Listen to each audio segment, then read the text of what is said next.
Hello मेरे प्यारे बच्चों, आप सभी का अंकित एकेडमी में बहुत बहुत स्वागत है भैया। जो भी हमारे क्लास 10 के बच्चे हैं उनके लिए दो महत्वपूर्ण सवाल लेकर के आया हूँ। आइए ध्यानपूर्वक सीखिए भैया। क्या सवाल है जरा देखिए। ये निर्देशांक ज्यामिति का दोनों सवाल लेकर के आया हूँ। बहुत ही प्यारा सा सवाल है, ठीक है। देखिए यहाँ पे क्या लिखा है, वाई के मान ज्ञात कीजिए जिनके लिए बिंदुओं 5, -3 और 13, वाई के बीच की दूरी 10 मात्रक है। अभी तक आपने क्या पढ़ा है भैया, दूरी निकालने का सूत्र पढ़ा था ना। दूरी बराबर क्या पढ़ा था, करणी में x2 - x1 का whole square plus y2 - y1 का होल स्क्वायर। यही सूत्र लिखिएगा जब भी निर्देशांक ज्यामिति में दूरी की बात करेगा। सुनिए ध्यानपूर्वक। अभी क्या किया है, पहले क्या करता था, आपसे दूरी पूछता था ये सभी निर्देशांक दे करके। अभी क्या किया है, एक मिस कर दिया। देखिए यहाँ पे y2 मिस कर दिया, y2 मिस कर दिया, लेकिन यहाँ दूरी दे दिया है।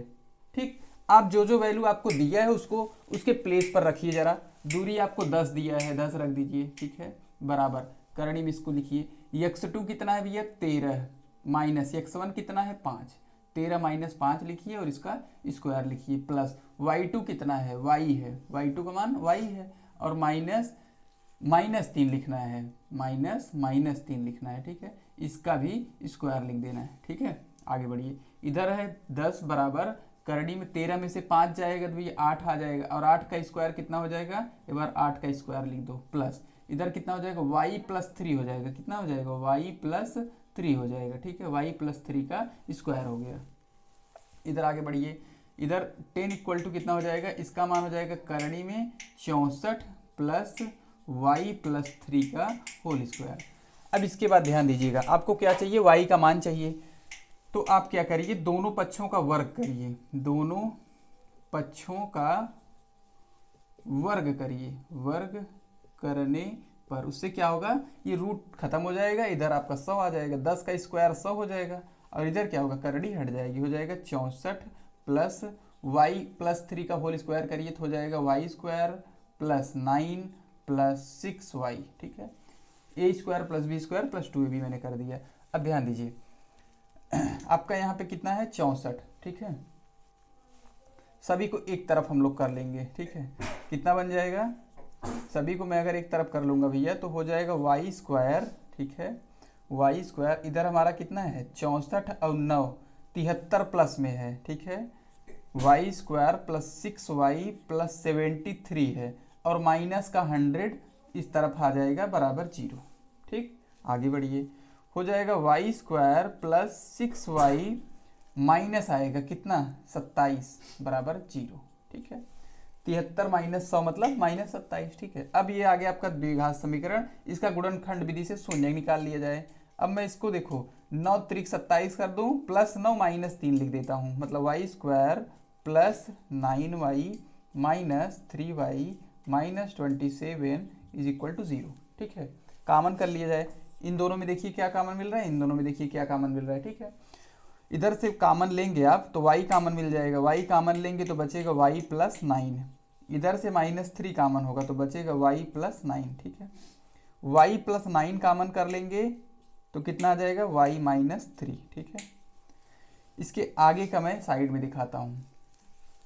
आपका गुणनखंड होकर के कितना आया है, y+9 इंटू y-3 = 0। एक बार y+9 को जब 0 के बराबर दिखाएंगे तो आ जाएगा y = -9, ठीक है।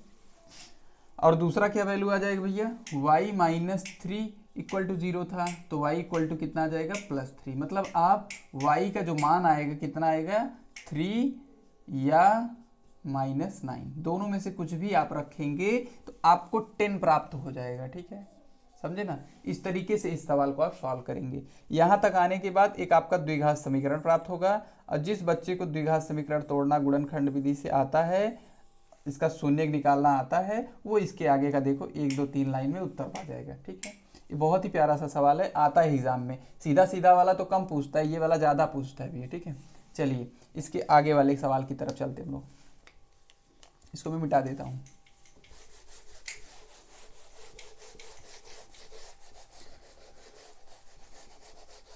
अगला सवाल जरा ध्यान से देखिए क्या बोला है।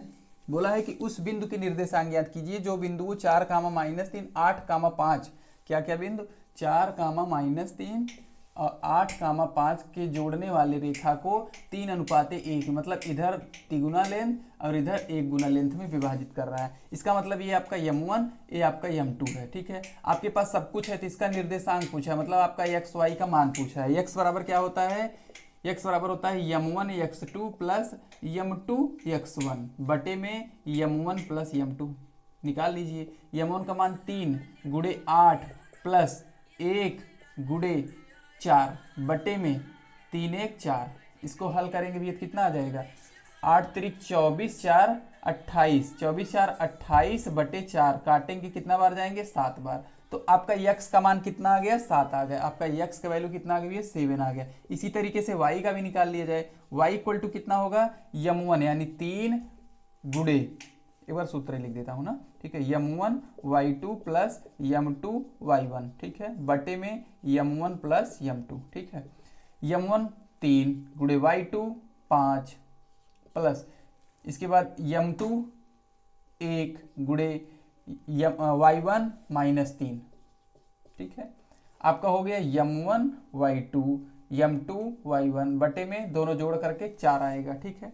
यहाँ देखिए कितना हो जाएगा, 5 तिहाई 15 प्लस का 15 और माइनस का 3 और बटे में 4। ये 3 1 के 3 माइनस 3 था तो माइनस 3 बन जाएगा यहाँ पे, ठीक है भैया। चलिए 15 में से 3 जाएगा तो आ जाएगा 12, 12 बटे 4 काटेंगे तो कितना आ जाएगा, 3, ठीक है। तो आपके x कामा y कितना है भैया, आपका 7,3 जो आया है इसका उत्तर आया है, ठीक है। इस तरीके से भैया ऐसे ही बेहतरीन सवालों के लिए इस चैनल को जरूर सब्सक्राइब करिए, बहुत सारा सपोर्ट कीजिए भैया। धन्यवाद।